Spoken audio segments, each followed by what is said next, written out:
Hey there, I'm Bethany and I'm 30 years old. I just got out of a very toxic relationship, and the way the things unfolded actually is pretty funny, so I would share my story with you. Let me begin by telling a little bit about myself and my family. I come from a very, very rich family. I had all the luxuries I wanted when growing up. I didn't have to struggle a single day of my life, which is a privilege I'm very grateful for. My parents did, however, always tell me that it was necessary to keep my mouth shut about our wealth. They often warned me of how easy it is to get taken advantage of when people know of your wealth, and so I learned to live as if I was a part of the normal classes. The only way that you would ever know that I was rich was through the material goods that I had. When it came time to go to college, I decided to study at a university that was on the other side of the country. I believed that it would be good for me to broaden my horizons even further. To make it even more of a challenge, I had my parents put me on a budget so I could further blend in with my peers. It was because of this that I fell in love with the everyday brands and thrifting. I gained access to my trust fund after I graduated college, but I decided to work anyway. My trust fund had more than enough money to last me more than one lifetime, but I didn't want to spend my days doing nothing. After about a year of graduating, I met my now ex-husband Ryan through a dating app. We went on several dates before we decided to make things official. Right off the bat, though, Ryan was very charming. He loved to spoil me with gifts. I would return the favor back, and he was always appreciative of that. We dated for around 2 years before Ryan decided that he wanted me to meet his mother. While I won't delve into what exactly happened the first time I met Natalie, his mother, I will share with you the conversation I had with him when he told me that he wanted me to meet her. Ryan, so I've been thinking about something for a while now. Me, what is it? Ryan, we've been dating for a while now, and I think now is no better time than any other for you to meet my mom. Me, really? That would be really nice. It'll be a while before you meet my parents. Ryan, I'm so sorry. Me, no, it's all right. They live far away, and our schedules are pretty packed right now. Ryan, yeah, when do you think I can meet your mom? Me, well, I have to cross-check it with her, but I was thinking we could try this weekend. Ryan, oh, that's really close. Me, I know, but I really want you to meet her. She's been my role model since, well, forever, and you mean the world to me, so it would be great to see the both of you interact. Ryan, oh, I don't mind meeting her whenever you want. I was just surprised at how quickly you wanted it to happen. Me, also, there is one thing that I need to warn you about. Ryan, warn me. What is it? Me, so you know that my family is pretty well off, right? Ryan, yes, I think the cabinet I have dedicated to all your gifts says that is more than enough. Me, yes. Well, my mom can be very judgmental about a person based on your social standing. Ryan, oh. Me, I'm just giving you a heads up because I don't want you caught off guard or hurt if my mom says something. Just brush past it. Ryan, are you sure she'll say something? What if she doesn't? Me, well, the chances of that happening are very low. I just want you to know that whatever she says will never affect our relationship or the way I see you. Ryan, all right. I'm a little more nervous than before, but I'm still excited to. Say Ryan's warning did no justice to what Natalie was actually like. Natalie and I had our struggles, to say the least. She made her hatred for me apparent since the start of Ryan and I's relationship. Natalie was one of those snobby rich people. The first time I met her, she snickered at me for wearing clothes from H&M. Now, because she could, Natalie would host dinner parties 2 nights a month, and Ryan and I had to go. Well, Ryan was forced to go, and he would beg me to accompany him. It was for this reason that I even interacted with Natalie so much. If it was up to me, I wouldn't ever interact with Natalie. She always thought that I was with Ryan only for the money. I tried my best on several occasions to explain to her that I had no need for his money. I came from an even richer background than him, but she never wanted to listen to me. She would cut me off and tell me that she had no need to listen to the words of peasants. Obviously, that hurt like hell. Not only was she insulting to people who struggle to get by in life, but she was also insulting me over something so arbitrary. Ryan was never one to go against his mother either, and that only made me feel worse, because I felt like I was all alone when it came time to deal with her. The straw that broke the camel's back was on Natalie's birthday. She invited us, along with the rest of her family. She decided that it would be funny to poke fun at me in front of everyone. Throughout the night, she made fun of the clothes I wore, the way I spoke, the way I walked. You name it, she made fun of it. I became the laughingstock of the night, so much so that even Ryan avoided me and chose to interact with everyone else instead of staying by my side. When we got home, I broke down and asked Ryan why he would treat me that way. "Me, how could you be so cruel to me?" "Ryan, what are you talking about?" "Me, your mother did nothing but poke fun at me the entire night. She didn't need any entertainment because she made sure I would be that for everyone." "Ryan, I'm sorry." "Me, don't even. You avoided me the entire night. Every time I tried to come to you, you would conveniently get into a conversation with someone else, so you'd be too busy to talk to me." "Ryan, I wasn't trying to do that. I happened to get approached right when you were coming to me." "Me, sure, but you could have come to find me at some point. I was sitting alone at a corner table, trying my best not to cry. Not once did you come to check up on me." "Ryan, I was genuinely busy, Beth. If I didn't interact with the guests, my mom would have thrown a fit." "Me? Oh yeah, because Mommy is all that you can think about." "Ryan, what's that supposed to mean?" "Me, you have never once stood up for me against your mother's rude comments and behavior." "Ryan, you know I have a lot to lose if I do that. If my mother cuts me off, I'll have a horrible time." "Me, oh woohoo. You've made enough connections of your own to land you a perfectly stable job. If she does something like that, you just want to keep living in the lap of luxury, and that is way more important to you than me." "Ryan, that's not true." "Me, you know what? Actually, you're right. I've been way too much of a coward. I'll be better. I really am sorry for the way you got treated tonight.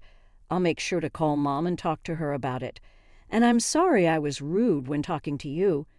There were a lot of things I could have said nicer." "Ryan, it's okay. You're right to feel that way. You've been dealing with it for a while. You mean the world to me, and I don't ever want you to suffer when I can stop it. Can we stop arguing now?" "Me, yes. It felt good to finally have Ryan see where I was coming from." Ryan stayed true to his word and called Natalie the next day and told her that he did not appreciate the way she treated me. Natalie was shocked that Ryan even said anything, especially considering he had always remained silent about it. Natalie had actually apologized to Ryan after that and promised to be nicer to me. So when the next dinner party was around the corner, I was excited to go for the first time because I figured that Natalie would be nicer. But then she called Ryan and told him that there was not going to be any place for me because she ordered limited amounts of food and there wouldn't be enough for me. I knew that this was just her ploy to get me to stop coming over. The one value I had for her, being her source of entertainment, was gone, so there was no need to have me there. I tried to explain that to Ryan, but he wouldn't listen. He insisted that his mother had miscalculated. I let it go, and he went by himself. We didn't speak about it again. But after that, Natalie always came up with one reason or another for me to not attend. Ryan still believed that his mother was not making things up to avoid me coming. I was initially hurt that she would go to such lengths, but I began to see the positive side of this new arrangement. Lesser interactions with Natalie meant less humiliation. That meant that I was finally experiencing peace and happiness without worrying about anything else. It also meant fewer fights between Ryan and me because I no longer needed him to stand up for me. When I realized that the positives outweighed the negatives by a large margin, I was more than okay with only Ryan attending Natalie's events. We did this for a year, and by this time we had been dating for 3 years. We both had stable careers and things were going great for us. So when Ryan proposed, I was more than ecstatic. I knew we had our ups and downs, but I also thought that we had the ability to work through them all. I said yes, and we began planning for the wedding. While everyone else in our lives was happy that we got engaged, there was one person who was not. Natalie looked at me with disgust before asking Ryan if he was sure that he wanted to marry me. "Natalie, Ryan, are you sure you want to marry her?" Ryan, "Yes, Mom, please be nicer. She's the woman I love, and I would like it if you respected that." Natalie, "But I wanted you to marry someone who would add value to your worth, not someone who would degrade it." Ryan, "Not everything is monetary, Mom." Natalie, "That's enough." Ryan, "No, don't you see what she's doing to you? You've never once questioned the things I've done or said, and suddenly that's all you seem to do." Natalie, "I'm sorry that you're looking at it that way, but all I'm asking is that you treat her with a little respect. She has feelings too." Natalie, "Yeah, I'm sure her feelings are doing good considering the fact that she gets to leech off of you for the rest of her life."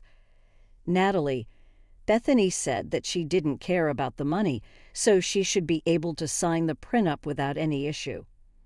Me, "I'm not signing the prenup.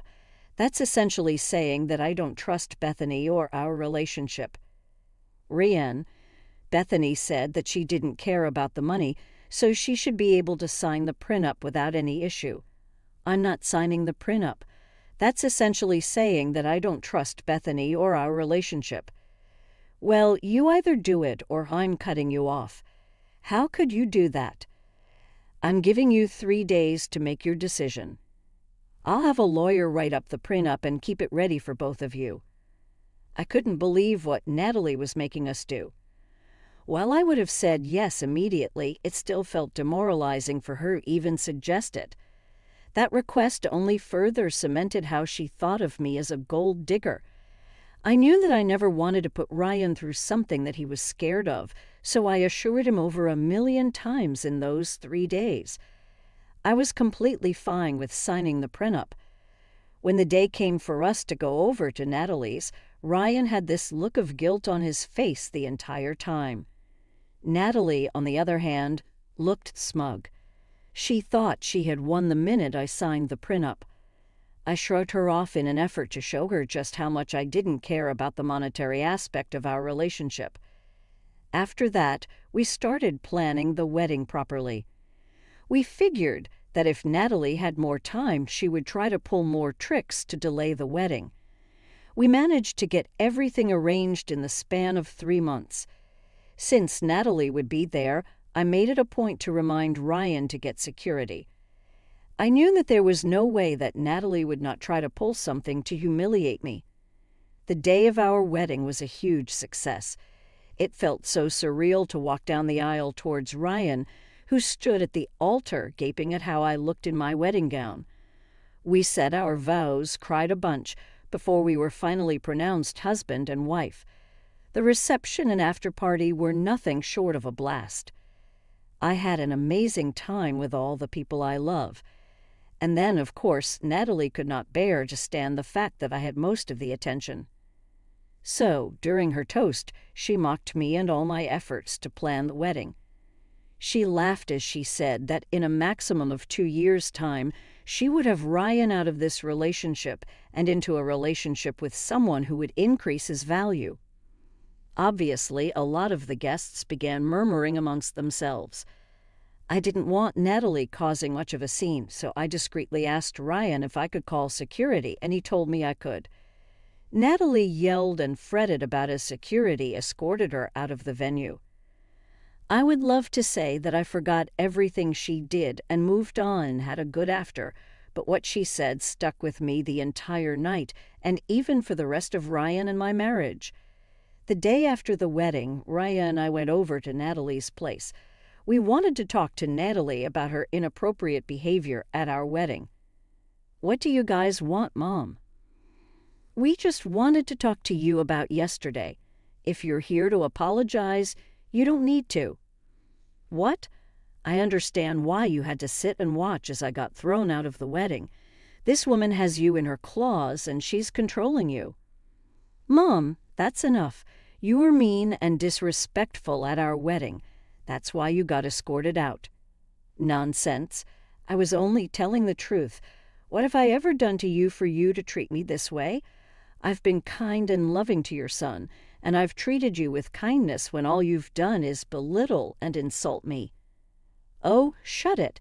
Enough of your pity party. You are a controlling freak who only wants to use my son for his money. I know it. I can see it in your eyes. You need serious help, Natalie. This is not normal." "Okay, Beth, you need to stop. Mom, I know you're hurt that you couldn't celebrate fully with us yesterday, but I just wanted to let you know that we did not like the way you talked about Bethany. Please don't do that again." Natalie just snarled at me, and Ryan pulled me away to go back home. He was upset with me for talking to his mother disrespectfully. I didn't see how standing up for myself for the first time was disrespectful.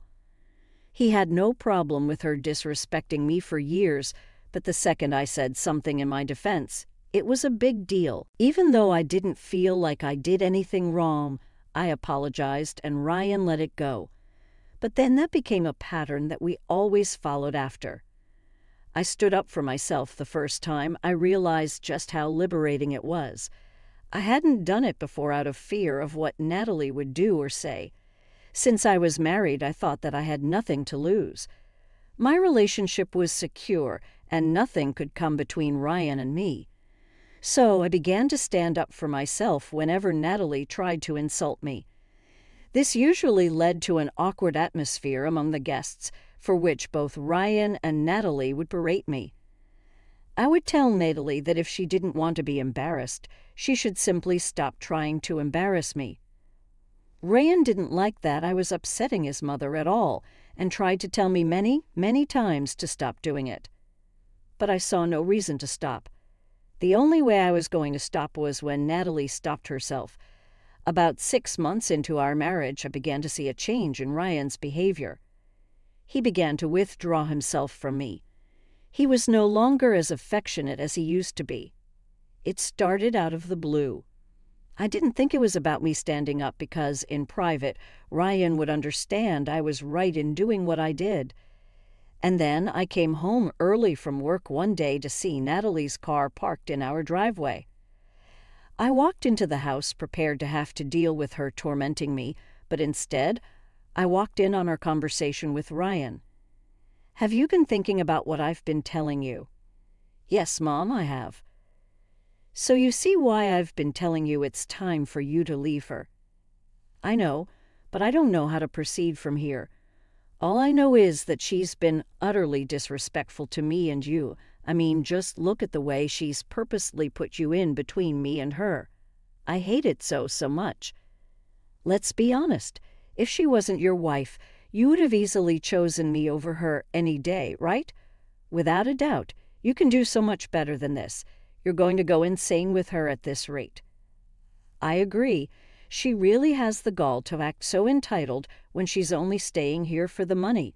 She knows what you're worth and she wants a chunk of it."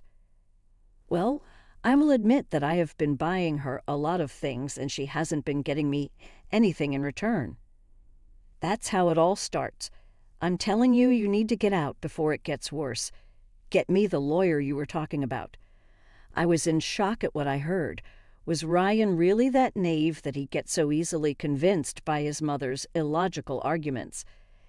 I opened and shut the front door a little louder so they'd hear it. They stopped talking, and I just walked past them to our bedroom. I heard Natalie make a comment about how disrespectful I had been to her yet again, and Ryan just sighed. When I got to our bedroom, I fully expected myself to break down and cry, but honestly, I was just tired. All the months of Natalie trying to constantly get rid of me and Ryan's lack of support wore me down. I was actually glad that Ryan was going to take a step to end the marriage. But as tired as I wasn't going to let them go without making them feel like crap. The next day, I got a copy of my bank statements and my trust fund statements, and I was going to present them to Ryan and Natalie after I signed the divorce papers. By the end of that week, Ryan had presented me with the papers. I could tell that both of them felt annoyed that I hadn't reacted at all, and instead, I'd just signed the papers. I had already taken away one sense of satisfaction from both of them. However, after I signed the papers, Natalie's face turned smug. They had brought their lawyer with them and handed in the papers immediately after I signed them. The lawyer got up and left after. Well, aren't you sad that you no longer have my son's money to spend? I'm not sad. In fact, I'm pretty happy. Why are you happy? I'm happy that I no longer have to deal with snobs like you. How dare you call us snobs? Leave the girl alone, Ryan. She's lashing out at us for seeing right through her and taking away the one thing she wanted. You guys must be dense as hell to not realize that I never wanted the money. Oh yeah? Then why were the last few months just me buying you everything under the sun and you not even buying me the smallest thing? Because I wanted to surprise you with something bigger. I was going to buy you your favorite car with all the customizations you wanted. It takes time to make those. I know nonsense when I hear it. Why do you think it's nonsense, Natalie? You don't have the money for that. Who said that? Here, take a look at my bank statements. What the hell am I looking at? You lied to me. I tried my best to tell you both many times that I had no need for money. But Natalie, you never listened to me because I was a peasant, and Ryan, you thought I was disrespectful. Anyway, since both of you love your money so much, you can stick with that. It was abysmal. No, both of you. After that, Ryan and Natalie tried to pull me back into conversation. They ran into the driveway and kept yelling profanities at me for being a liar. Ryan went red in the face because he really believed I had wronged him, and surprisingly, Natalie turned soft and tried to plead with me. She told me she had made a mistake and wanted me to forgive Ryan. I told them both to get the hell out of my life and never see me again. I had a few of my friends go over to Ryan's house and get all of my things from there. And that was it. I blocked both Ryan and Natalie everywhere. They had decided I had stolen from them, and they themselves tried to contest the divorce. But Natalie made sure Ryan and I had signed an ironclad prenup so they could get nothing from me. I'm finally starting to live normally again. It'll be a while before I fully recover from the effect of Natalie and Ryan's torments, but I know I'll get there eventually.